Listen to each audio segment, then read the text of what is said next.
going on, guys? Welcome back to the channel. As you guys can see, I've got the Mercedes today, and it's not because the Mousemobile's broken.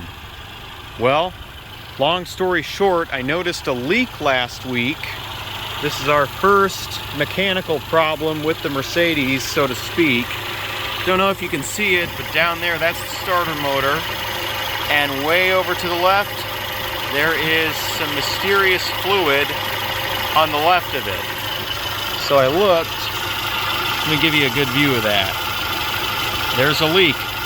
Don't know what fluid it is, but I set up a service appointment for tomorrow.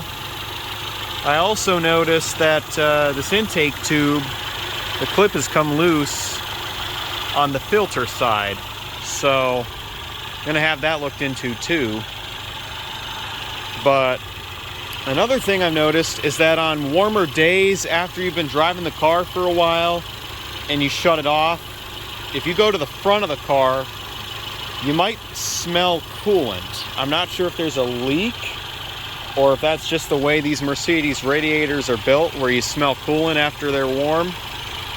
But I'm gonna let them know about that too. So that's a total of 3 items. Now this is not such a big deal, just a generic part. It may not even be broken, so yeah. But as far as the leaks go, this car is probably gonna have to be in service for more than a day, so I'll probably get a GLB or something as a loaner. GLBs are nice though. I mean, hey, even the new GLA is technology packed. I wouldn't mind having a CLA, GLA, or GLB as a loaner, because they've got a newer interface than this GLC, and they have a fully digital instrument cluster from the factory, whereas even the current day GLC doesn't have that standard. You have to opt for it.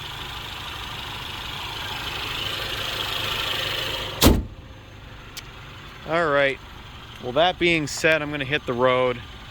I'll update you guys tomorrow when I'm at the service center, so this will be a 2-parter.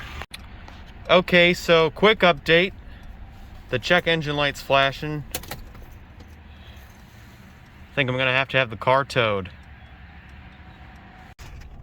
Alright, so as you guys saw, the check engine light was flashing just earlier. I shut the car off, turned it back on. No flashing check engine light, and the car runs smoothly. I'm not sure what happened.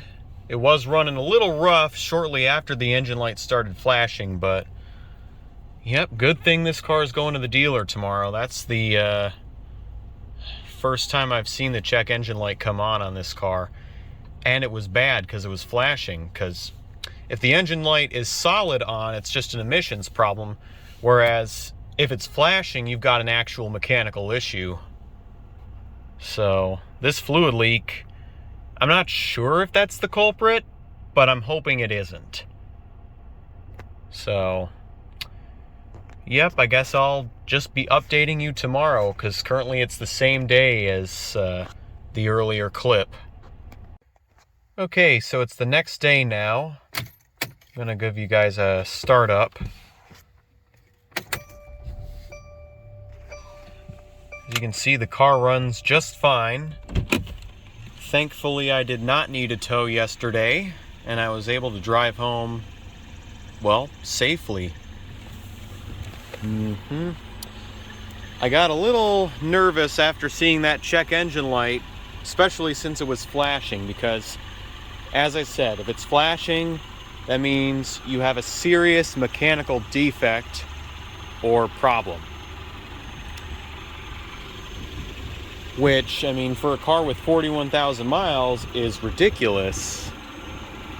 And frankly, you know, if you keep your car in good condition, which this is, then that shouldn't happen, but it did.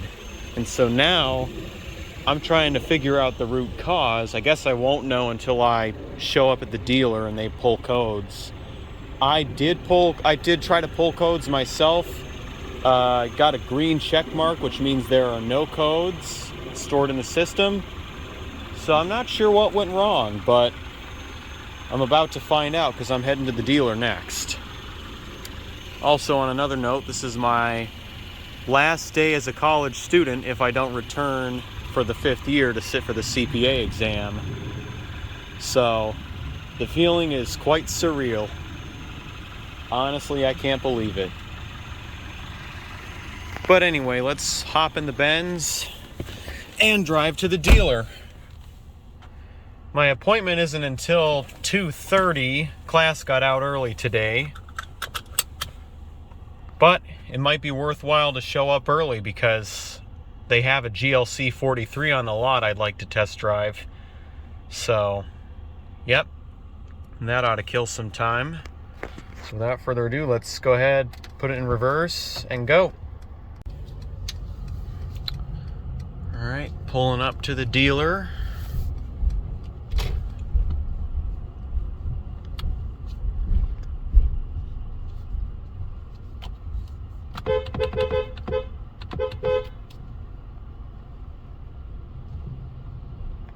Figured I'd do that just for kicks. Okie dokie. Let's pull all the way up here and put it in park and key the ignition off. Might as well just flip the ignition back to the run position. Alright, so the GLC is in the shop. I'm not going to have it back till Monday, unfortunately, but we do have a nice loaner, a GLB 250.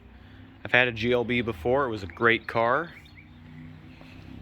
I'm not sure what else I should say. I did point out all 3 issues, including the one where the check engine light started flashing.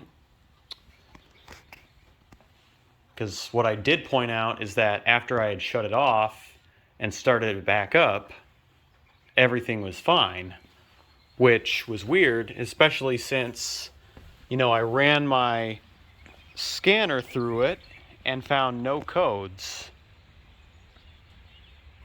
So yeah, that was kind of weird. It's also interesting how the crazy stuff happens the day before the scheduled service. Because if you remember a couple of years ago, the yellow parking brake light, which means service parking brake, came on the night before I was supposed to go to the dealer. So how about that? Well, anyway, I'll probably do an in-depth review of this sometime during the weekend, but my time will be very constrained as I am studying for final exams and finishing up final projects, so on and so forth. Hopefully when I bring this back Monday, I can test drive an AMG GLC43, but I don't have high hopes for that. So, given the pandemic and whatnot. But yep, that's it for now. I'll update you guys on Monday.